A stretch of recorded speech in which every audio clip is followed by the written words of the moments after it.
Imagine, like, logging into your payroll system using the same digital certificate you've relied on for years, only to find out it's just completely void. Yeah, that would be a nightmare. Right. But as of today, July 16th, 2026, for any employer in Mexico that isn't a hypothetical glitch at all, welcome to this custom deep dive where we are tearing into a brand new IMSS decree.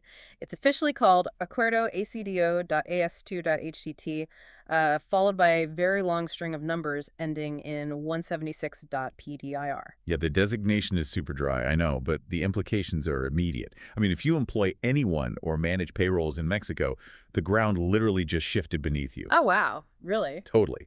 We are looking at the sudden death of an old digital signature system, and, well, a strict new mandate enforcing the e.firma. We really need to understand exactly how this rewrites the basic mechanics of corporate identity. Let's start with what's actually being sunset today, because to understand the mandate, we kind of have to look at the old technology being thrown out. Right, the NPIE. Exactly. The decree officially kills the NPIE, the Numero Patrono de Identificación Electrónica. That specific IMSS-issued file is out, and employers are now mandated to exclusively use the e.firma, which is issued by the tax authority, the SAT. Yeah, it's a massive shift. I look at it like moving from a standard office key to a biometric passport for your business. Like, you are just unlocking a portal anymore, right? You are leaving your actual cryptographic DNA on the transaction. That biometric comparison gets right to the heart of the legal stakes here, honestly. The decree explicitly mandates that this SAT-issued e.firma carries the exact same probatory value as a handwritten signature. Wait, really? The exact same legal weight? The exact same. By forcing everyone onto the SAT's infrastructure, the IMSS is essentially just, outsourcing identity verification. They don't want to manage or debate who is signing anymore. Oh, that makes sense. Right, they are leaning entirely on a centralized, highly secure cryptographic network. Well, I get the efficiency play there, totally. But doesn't that introduce a massive single point of failure? Like, if we are tying all Social Security and payroll registrations to one centralized tax authority network, what happens when those servers go down? Does HR just, like, freeze? It is definitely a calculated risk, yeah. The government is betting that a unified, robust network is infinitely more secure than maintaining separate, siloed databases across different agencies that always fall out of sync. Right. They do get messy. Exactly. It consolidates the attack surface.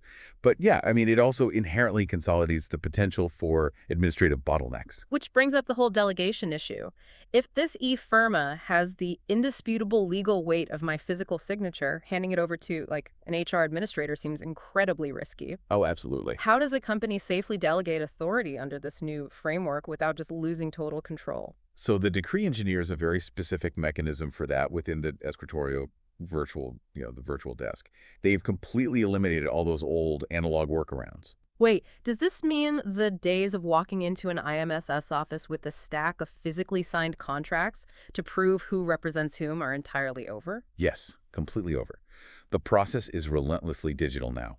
To link a representative to a company, both the represented entity and the individual representative has to log in and sign concurrently. Wait, concurrently. So they have to digitally sign the authorization at the exact same time, each using their own e.firma? Precisely. By requiring both digital identities to interact simultaneously against the database, the system generates a cryptographic timestamp. Oh, wow.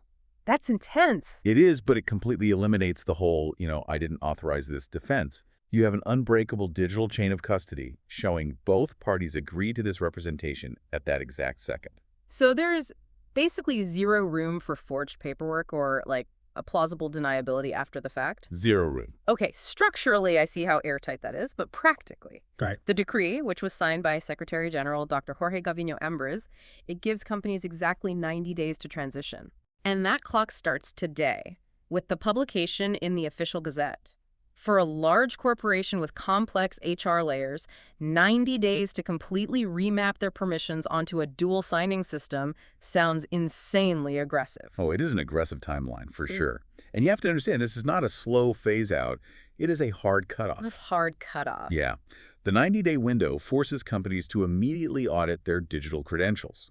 If an administrator's e.firma is expired, or if the corporate one isn't properly synced, you simply won't be able to register new hires or modify salaries. Or even terminate contracts, probably. Exactly. The operational paralysis will be immediate once that deadline hits. So for you listening, this is the major takeaway here. The bureaucratic silos are gone, the NPI is dead, and the e.firma is now the undeniable center of gravity for your business identity in Mexico.